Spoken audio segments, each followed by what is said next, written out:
జై శ్రీరామ్ జై హనుమ దీన్ని గమనించిన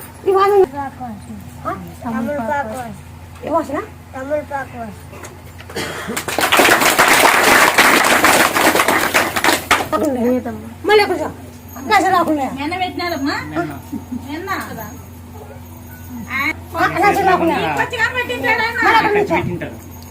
ఎక్కడ చాపలు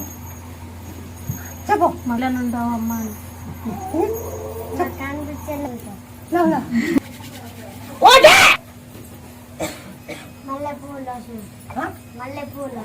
మల్లెపూలు ఫస్ట్ వచ్చిందా ఇప్పుడు మల్లెపూలు నా సరే మల్లెపూలు ఉన్నాయా చెప్తారా పిల్లలు ఎట్లా చెప్తారా పెద్దోళ్ళు అయితే అబద్ధం చెప్తారు పిల్లలు ఎట్లా చెప్తారా మా అబద్ధము ఏదో ఒకటి అబద్ధం చెప్తారు